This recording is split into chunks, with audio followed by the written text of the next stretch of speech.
ప్రాజెక్టులు డిసైడ్ చేసినప్పుడు మంత్రి ఎవరు? అన్ని మీటింగ్లు టెక్నికల్ ఇష్యూస్ చూసుకోవాల్సింది ఎవరు? ఇవన్నీ రేవంత్ రెడ్డి గారు మాట్లాడారు. నేను మొత్తం అసెంబ్లీ స్పీచ్ చూడరు మీరు, ఇలా మ్యాచ్ ఫిక్సింగ్ అనేది మీకు తెలిసిపోతుంది. ఏం మాట్లాడరు ఆయన. ఎంతసేపు కేసీఆర్ కాళేశ్వరం కట్టిండు, కేసీఆర్ కుటుంబం 1,00,000 కోట్లు తిన్నది. అరే 2007 నుంచి ఇప్పటి వరకు కాళేశ్వరం 1,00,000 కోట్లు కూడా ఖర్చు కాలేదు.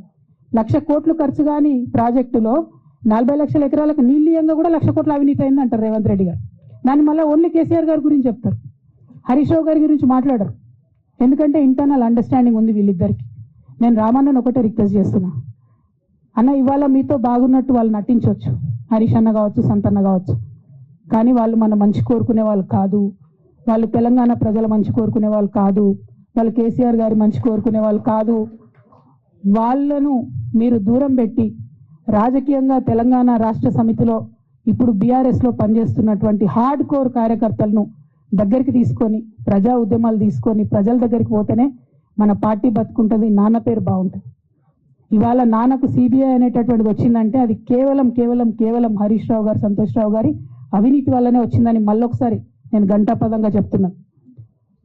ఇంకా గమ్మత్ ఏంటంటే ఇదే హరీష్ రావు గారు వాళ్ళ ఫాలోవర్స్ అంతా నిన్నటి నుంచి చెప్తున్నారు, హరీష్ అన్న చాలా కష్టపడ్డాడు, డే 1 నుంచి ఉన్నాడు అని.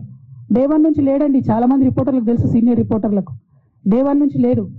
పెద్ద సారు టీడీపీ నుంచి బయటకు వస్తుంటే మామయ్య మనకెందుకు, డిప్యూటీ సీఎం మనం ఎందుకు రాజీనామా చేయాలి, ఈ ఉద్యమం ఏమవుతుందో, ఈ పార్టీ ఏమవుతుందో మనకు రిస్క్ ఎందుకని ఆనాడు ఈనాడు పేపర్లో వచ్చింది. 1,50,00,000 రూపాయలు తీసుకొని వ్యాపారం చేసుకుందామని హరీష్ రావు గారు ఎక్కడికో పోయిందని కూడా వచ్చింది. కటింగ్ కోసం వెతికిన దొరకలేదు, దొరికినప్పుడు ఎప్పుడో ట్వీట్ చేస్తుందని. నేను బీఆర్ఎస్ పార్టీ ఆనాడు టీఆర్ఎస్ పార్టీ పెట్టినాక 9-10 నెలల తర్వాత వచ్చింది హరీష్ రావు గారు. డే 1 నుంచి లేరు.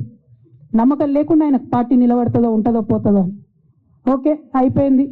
రాగానే సారు పెద్ద హృదయం కాబట్టి క్షమించిరు, దగ్గర తీసుకున్నారు, ఎమ్మెల్యే కాకముందే మంత్రి ఇచ్చిర్రు, అన్ని రకాలుగా ఆదరించారు, అన్ని చేసిండ్రు. ఎప్పుడైతే పార్టీకి ఒక్క క్షణం చెడ్డ పేరు వచ్చిందో ఎక్కడ పోయిండండి ఈయన? చక్కగా పోయి వైఎస్ రాజశేఖర రెడ్డిని కలవలే? మీ అందరికి గుర్తులేదు ఆ ఫోటో? సీనియర్ నాయకులందరికీ బాగా మాట్లాడతారు, అన్ని దగ్గర ఉన్నా, నేనే ఉన్నా, నేను ఎక్కడ లేను. నిన్న పాపం చాలా మంది ఈ కొత్త సోషల్ మీడియా పిల్లలు ఉన్నట్టు వాళ్ళకి హిస్టరీ తెలియదు అనుకుంటా, అందుకే చెప్తున్నా ఇవాళ. అదేవిధంగా నేను పెద్ద ట్రబుల్ షూటర్ అంటాడు. ట్రబుల్ షూటర్ కాదు, ఈజ్ అ బబుల్ షూటర్. ఆయన ఏంటంటే ట్రబుల్ ఆయన్నే క్రియేట్ చేస్తాడు.